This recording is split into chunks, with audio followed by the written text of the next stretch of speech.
Դեկտեմբերի 7-ին ես եկել եմ այստեղ մասնակցելու, որովհետև 37 տարի առաջ եղել է երկրաշարժ, ու այդ երկրաշարժի ժամանակ Ինդիվիդուալս տեղեկացնել ես, եթե չգիտեի։ Տասնյակ հազարավոր մարդիկ են մահացել։ Եվ ի տարբերություն ձեզ, որ քաղաքը չգիտեմ ինչի եք եկել, կամ միգուցե գիտեք ինչի եք եկել, ես եկել եմ կոնկրետ այդ կարևոր նպատակի համար։ Իսկ այդ նպատակը իմիջիայլոց ունի շատ կարևոր խորհուրդ,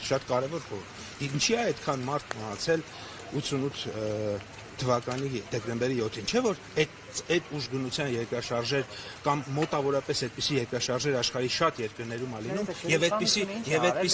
մի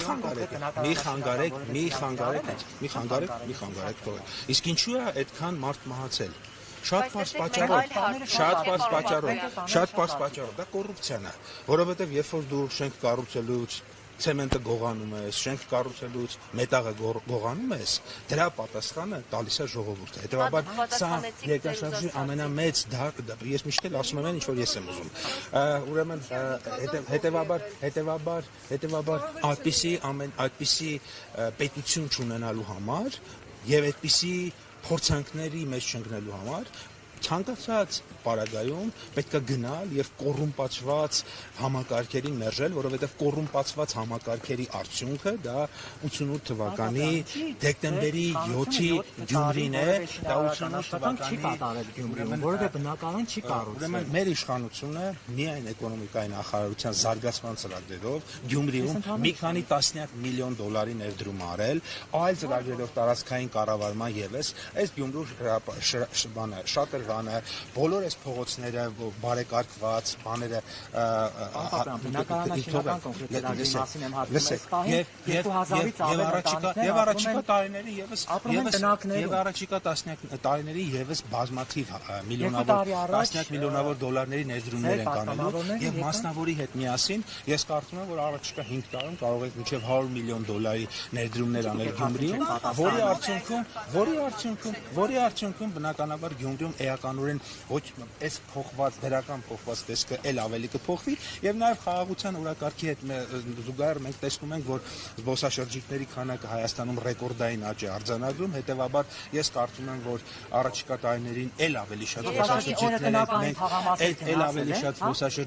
ենք ունենալու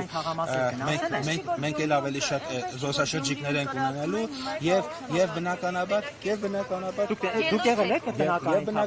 Եվ բնականաբար սա բերելու է նրան, որպեսզի այդ խոշոր զբոսաշրջային հոսքերը ավելանան, ուժեղանան եւ բնականաբար դա բերելու է նաեւ զբաղվածության մնացած հարցերին։ Մենք ձեզ այդ հարցը չէինք տվել, դուք պատասխանեցիք ու պատասխանեցիք։ Տնական թաղամասերում Գյումրիում եղել եք 2000-ից ավելի մարդիկ են ապրում ու դուք 7 տարի որևէ բնակարան չեք շատ այդ հարցի պատասխանը շատ պարզ է։ Պետք է տարբերակենք հետեւյալ տրամաբանությամբ։ Կան մարդիկ, որոնք որ բնակարան ստացել են եւ կան մարդիկ, որոնք որ չեն ստացել։ Պետք է առանձնացնենք այն մարդկանց, եթե կան այդ մարդիկ, որոնք որ բնակարան չեն ստացել, դա լրիվ իրավիճակ է։ Իսկ այն մարդիկ, որոնք որ մեկ անգամ բնակարան ստացել են, նրանց պետք է դիտարկենք այն տրամաբանությամբ, ինչպես օրինակ պետք է դիտարկենք աշտարակցիներին, ապարանցիներին, վանաձորցիներին, դիլիջանցիներին, կապանցիներին, մեղրեցիներին, մարտունեցիներին, երևանցիներին, որովհետեւ նույն խնդիրը այդ մարդիկ ունեն։ Դուք ասացիք, որ երկրաշարժը փորձանք էր կոռուպցիայի, հա? Իսկ հոգեվորականները նշում են, որ փորձանք է ձեր այս կատարակների մասնակցելը, դուք ինչ եք կարծում, ինչպեսի փորձանք եք Ես կարծում եմ ամենամեծ փորձանքը նա է, որ եկեղեցին զբաղվում է կոռումպացված իշխանության պաշտպանությամբ։ Մենք թույլ չենք տա այնպիսի համակարգերի զարգացում, որի արդյունքում կոռուպցիան կծաղկի եւ ամեն մի ուրեմն եւ պետությունը այսպիսի խնդիրների առաջ կանգնի։ Եկեղեցական կարգը հետեւյալն է, որ ուրեմն Կտրիչ Ներսիսյանը չի կարող լինել կաթողիկոս, որովհետեւ ուրեմն չի պատասխանել այն հարցին, թե ինքը երեխա ունի թե չունի, աղջիկ ունի թե չունի։ Եկեղեցական կարգը ասում է, որ ուրեմն աշխարհիկ կյանքով չեն կարող զբաղվել կաթողիկոս հիպիսկոպոսներն, arczepiskopոսները, իսկ եթե զբաղվում են ուրեմն սրբապիծ են, հետեւաբար այո, սրբապիծ մարդկանց հեռացնելով փոփոխություն են անում։ Իսկ նրանք, ովքեր որ սրբապիծ մարդկանց Կճոյանով եք ուզում փոփոխություն անել։ բնականաբար այդ պրոցեսի մասնակից են։ Կճոյանով, Քյարամյանով եք ուզում փոփոխություն անել։ Ասում եմ Արգիշտի Քյարամյանին հարցրել եք, օրինակ, ինքը հարցրել եք ինքը ում որդին է։ Բոլորը գնացին այստեղից մնացիք հերոսաբար միայն դու, որովհետև դու մնացիր, որովհետև բոլորը հասկացան, որ այս մեր խոսակցությունը լավ արտով չի ավարտվում իրենց պատվիրատուների համար, բայց այդ հարցի սիրով կպատասխանեմ, ուրեմն մասնակցում ենք բոլոր այն մարդկանցով, ովքեր որոշել են, որ հայ առաքելական եկեղեցում այլևս սրբապղծություն չպետք է լինի, հայ առաքելական եկեղեցում այլևս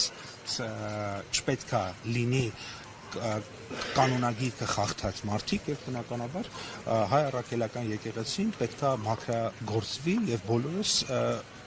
եւ վերականգնենք բոլորս այն հարգանքը, որը ունենք մենք մեր եկեղեցու նկատմամբ։ Այդ մարդկանցով անելու ենք, այդ բոլոր այդ մարդկանցով մնացածը ես ով եմ որոշեմ, որ ով ինչա նկատի ունեմ, դրա համար նաեւ մեղքերի թողություն ենք տալիս։